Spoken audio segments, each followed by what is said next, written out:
Hey everyone, this is Advocate Farheen Ansari and welcome back to the channel. Well, इसके पहले के series of Indian Constitution के lecture में we have understood the fundamental rights of citizen.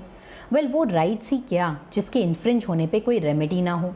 इसलिए a very important topic to understand here is what are my remedies under law if someone violates my fundamental rights under Indian Constitution.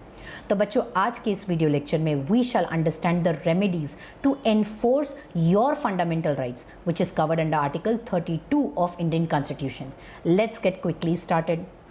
तो बच्चों law का एक basic maxim है ubi jus ibi remedium which means where there is right there is a remedy.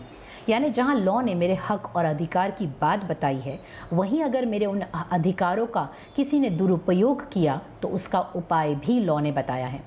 Normal पालेंस में अगर आपके साथ कुछ गलत हुआ है तो there is a hierarchy of court that you will have to follow. मतलब सबसे पहले you can move to the district court. अगर the case is in your favour good, if not then appeal to the high court. अगर यहाँ भी you are not satisfied with the judgement passed then you can move to the supreme court. But अगर fundamental rights violate हुए हैं तो then under article 32 you have all the rights to directly file an application to the Supreme Court. Supreme Court in such cases जो orders और directions को issue करते हैं उसे कहते हैं writs, which we shall cover in detail in the next part of this video. Well, Dr. Baba Saheb Ambedkar, one of the founder member to have drafted this Indian Constitution, once said कि अगर मुझसे पूछा जाए किसी एक article of Indian constitution के बारे में जो सबसे इम्पॉर्टेंट है जिसके बगैर ये कॉन्स्टिट्यूशन का कोई अर्थ ही नहीं है तो मैं कहूँगा आर्टिकल 32. अब आर्टिकल 32 एक ऐसा फंडामेंटल राइट्स है जो सस्पेंड किया नहीं जा सकता. इसलिए इस आर्टिकल को heart and soul of Indian constitution भी कहते हैं. हाँ, बट प्रेसिडेंट ऑफ इंडिया के पास एक लिमिटेड पावर है under article 359 to suspend article 32 of an individual.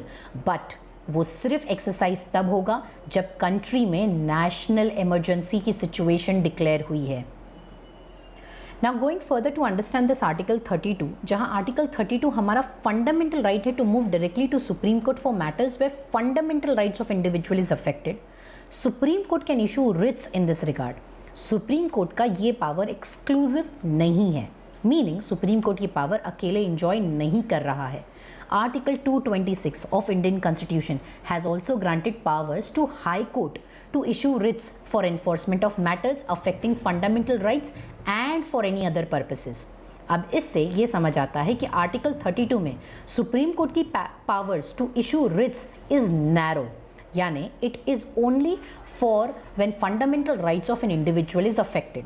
But article 226 में हाई कोर्ट की powers to issue writs is broad because it covers where fundamental rights of individual is affected plus any other purposes. Further article 32 एक ऐसा article है जहां बंदा सिर्फ खुद के फंडामेंटल राइट्स के लिए नहीं बल्कि in the interest of public किसी थर्ड पर्सन के फंडामेंटल राइट्स के लिए भी सुप्रीम कोर्ट मूव कर सकता है by way of filing PIL, which is public interest litigation. Now if we have to summarize article 32 तो ये clearly समझ आता है कि article 32 plays a very important role in a country to maintain the rule of law. Plus ये citizens की rights को safeguard करने के लिए भी important है. फर्दर ये ensure करता है कि even the government actions से कोई individual के rights, justice and equality affect ना हो. Hope you've understood the case. In case of any questions, do let me know in the comments below. And for all the notes on Indian Constitution, the same is provided in my Telegram group. Until we meet next time with the next video, thank you everyone. Bye-bye.